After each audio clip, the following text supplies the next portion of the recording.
தமிழக மக்களே வணக்கம். ஒரு நியூஸ் பார்த்தேன்.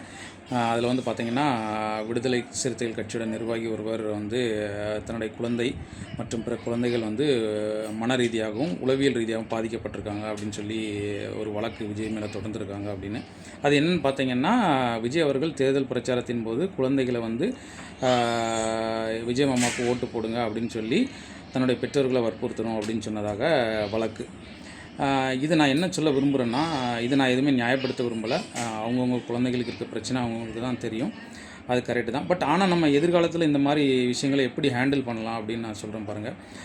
அண்ணன் அவர்களே, அந்த வீடியோவை அந்த குழந்தைக்கு காட்டியது யார்? நாம் என்ன பண்ணியிருக்கணும், நம்ம தான் முடிவு பண்ணணும். ஒரு தாயின் தகப்பனும் ஒரு குழந்தைக்கு எது சரி எது தவறு, எதை காமிக்கலாம் எது காமிக்கக்கூடாது. உங்களுக்கு ஒரு பர்டிகுலர் கட்சி பிடிக்கலையா, ஒரு நபர் பிடிக்கலையா, அதே அந்த குழந்தைகளுக்கு காட்டாமல் இருந்திருக்கலாம். அது ஒன்று.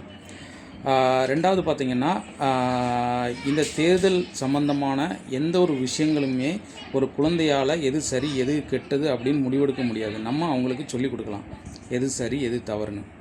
அதனால தான் ஒரு நபருக்கு 18 வயசு பூர்த்தியாகும் வரை ஓட்டுரிமை கிடையாது. என்ன காரணம்? இந்த குழந்தைகளால் சுயமாக சிந்தித்து எது சரி எது கரெக்டு அப்படின்னு அவங்களால முடிவு பண்ண முடியாது. வணிகம் தெரியாது, பொருளாதாரம் தெரியாது, நாட்டு நடப்பு தெரியாது.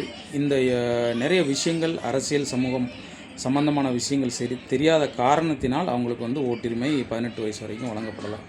நம்ம தான் நம்ம பிள்ளைகளுக்கு சொல்லிக் கொடுக்கணும். இப்போ வந்து விஜய் அவர்கள் வந்து எல்லோரும் கரண்ட் கம்பியை பிடிங்க அப்படின்னு சொல்லியிருந்தாருன்னா நீங்கள் என்ன பண்ணுவீங்க? உங்களுடைய குழந்தைக்கு அது தப்புமா, அது பிடிக்கக்கூடாது, அது பிடிச்சா என்ன ஆகும், நம்ம இறந்து போயிடுவோம் அப்படின்னு தானே நீங்கள் சொல்லிக் கொடுப்பீங்க. அதே மாதிரி சொல்லிக் கொடுக்கணும். நெக்ஸ்ட்டு நான் ஒரு விஷயத்துக்கு வரேன். விடுதலை சிறுத்தைகள் கட்சிகள் வந்து 2021 சட்டமன்ற தேர்தலின் போது ஒரு வாக்குறுதி கொடுத்துருந்தாங்க. என்ன வாக்குறுதினா, பூரண மதுவிலக்கு அமல்படுத்தப்படும் அப்படின்னு சொல்லியிருந்தாங்க. பட் ஆனால் அது இன்றைக்கு வரைக்கும் நடக்கலை. கொஞ்சம் யோசித்து பாருங்கள். இதனால் எத்தனை மக்கள் பாதிக்கப்பட்டிருக்காங்க, எத்தனை குடும்பங்கள் பாதிக்கப்பட்டிருக்காங்க, எத்தனை பேர் இறந்துருக்காங்க, எத்தனை பெண்கள் மன ரீதியாகவும் உளவியல் ரீதியாகவும் பாதிக்கப்பட்டிருக்காங்க. அந்த கேஸ் கொடுக்கும்போது இதையும் சேர்த்து நீங்கள் பதிவிடுங்க. 2021 விசிக்க சொன்னது செய்யாதது அப்படின்னு சொல்லி பதிவிடுங்க. அதுக்கு அடுத்தது, நீங்கள் வந்து திமுக கட்சியில் கூட்டணியில் இருந்தீங்க.